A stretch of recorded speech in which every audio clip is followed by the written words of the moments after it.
Привет всем любителям природы! Вы на канале Клёнина Айра. И с вами Анастасия Клёнина. Да-да, сегодня змеиная тема наконец-то возвращается на наш канал. Мы находимся в городе Самара на Октябрьском спуске и собираемся переправиться на грузовом пароме в Рождественно.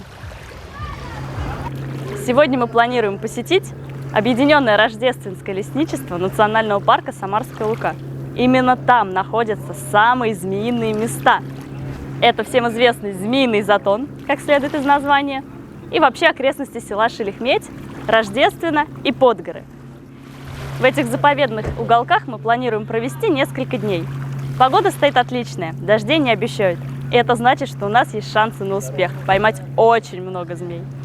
Что из этого получится, вы увидите в сегодняшнем выпуске. Поплыли!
Ну вот мы и на месте, в южной части Самарской Луки, там, где кончается асфальт и начинается самое интересное.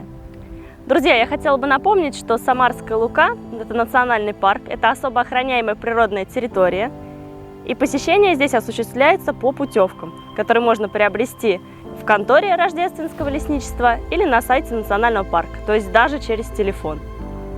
Сейчас мы с вами отправимся в самое змеиное место Самарской Луки, которое носит соответствующее название – Змеиный Затон. Я собираюсь ловить все, что движется и шевелится, будь то земноводное или пресмыкающееся. Если нам повезет, сегодня мы увидим почти всех представителей герпетофауны Самарской области. И нас подстерегает реальная опасность. Дело в том, что Змеиный Затон – это одно из немногих мест, где одновременно обитает водяной уж и обыкновенная гадюка. Даже для глаза специалиста уползающий черный хвост не всегда реально определить, ядовитая змея или нет. Поэтому будем соблюдать соответствующую осторожность, но постараемся показать вам всех. Пойдемте. О, это сейчас будет вонища. Да, ребят, это не гадюка, как вы правильно догадались, судя по тому, как смело я его схватила. Удлиненное тело, огромное количество экскрементов на моих руках. Это водяной уж. И более того, эта особь использует такой тип защитного поведения, как имитация смерти. Водяной уж – это не только не ядовитая и совершенно безобидная змея. Это еще и змея с особым ароматом. На самом деле вонь стоит здесь такая, что сложно не улыбаться. Хочется помыть руки как можно быстрее. И вот вокруг меня тут летают мухи, возможно, их даже будет слышно. Им этот запах нравится, а мне не очень.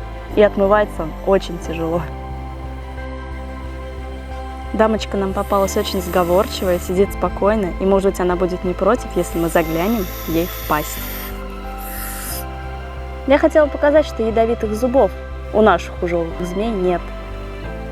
Вот я пальцем трогаю, мелкие-мелкие, как у рыбки типа бычка.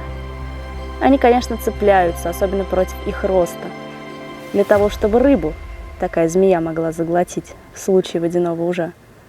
Но ядовитых зубов нет. У гадюки здесь будут торчать 2 ядовитых зуба. Записываю для вас шипение змеи, для того, чтобы вы расслышали и насладились этим шепотом на парсултанге. Я думаю, это особь водяного ужа. Это мадам, то есть самочка. поможет нам сейчас развеять сразу несколько мифов о змеях. Ну, обратите внимание, она спокойно лежит у меня на руках. Она не кусается, она не нападает на меня. Она только мечтает удрать. Водяные ужи здесь преодолевают путь от склонов, где они зимуют и ночуют, к водоему каждый день, туда-обратно. И часто гибнут под колесами автотранспорта. Можно посмотреть на следы, которые эта змея оставила. Здесь песчаная дорога, и видно, как она ползла. Изгибаясь, всем телом сокращаясь туда, к водоему, где они питаются рыбой. Я обращаюсь ко всем подписчикам канала Клёни Найра и к гостям канала. Просьба на грани фантастики. Если вы едете на машине и видите, что змея переползает дорогу, пожалуйста, не давите ее.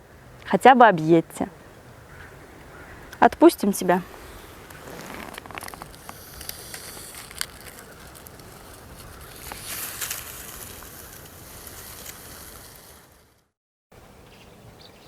Как вы уже, наверное, поняли, дальше мы пойдем ножками. Но расстройства по этому поводу нет. Здесь очень красиво. Все жужжит, квакает и поет. Послушайте.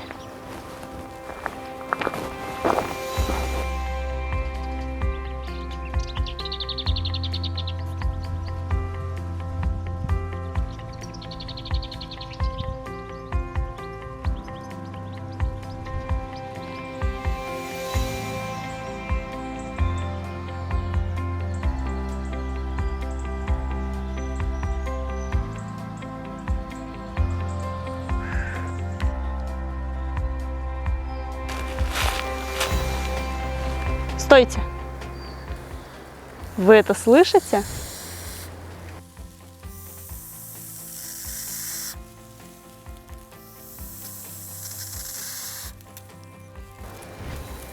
Значит, мы на правильном пути.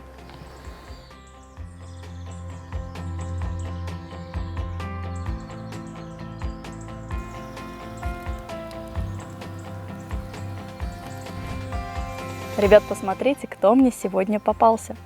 Это веретеница. Это не змея, а безногая ящерица. Раньше я бы сразу сказала, что это веретеница ломкая, потому что при поимке она может отбросить хвост. Но теперь побаиваюсь так говорить из-за того, что, возможно, скоро подтвердят, что этот вид называется колхидская веретеница. Но отставим науку и поговорим об отличиях змей от ящериц. Итак, самым простым отличием змеи от ящерицы является то, что ящерица может вам подмигнуть, то есть у нее подвижное веко, тогда как змея сделать этого не может, потому что веки у нее сросшиеся. Змеи даже спят с открытыми глазами. Существует также много других отличий. Итак, в отличие от змеи, веретеница одета в роговой чехол. Он очень плотный и как бы не содержит отдельных чешуек.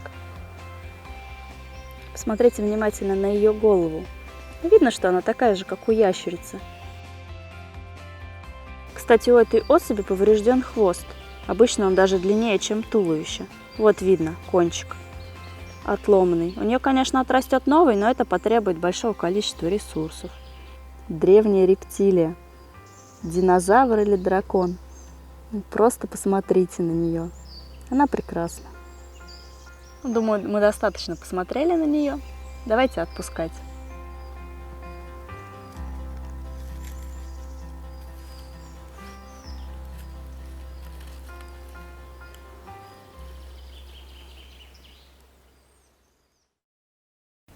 Вот и легендарный змеиный затон. Лов уже пошел.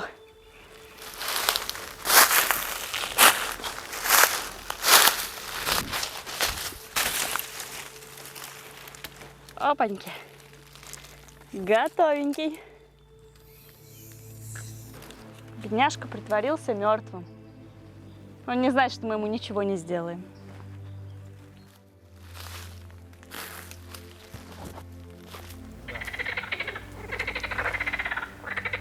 Там на старом сухом тростнике лежат змеи и греются. Водяные ужи. Достать их, конечно, не представляется возможным, но можно посмотреть поближе. Еще один. Обыкновенный уж.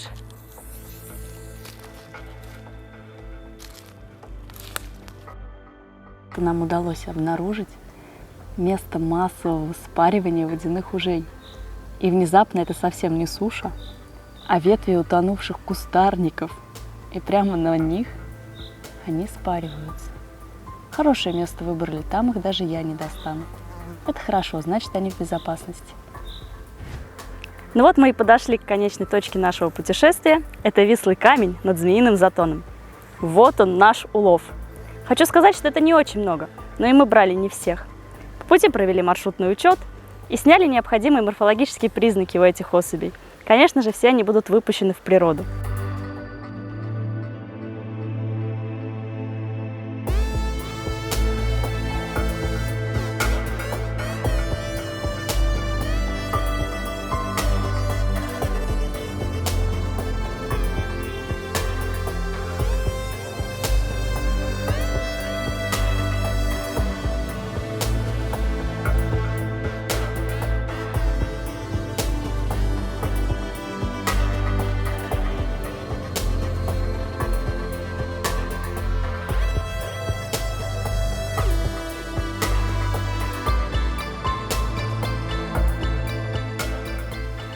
Отпускаем наш улов на свободу. Они во славу послужили науке и просвещению.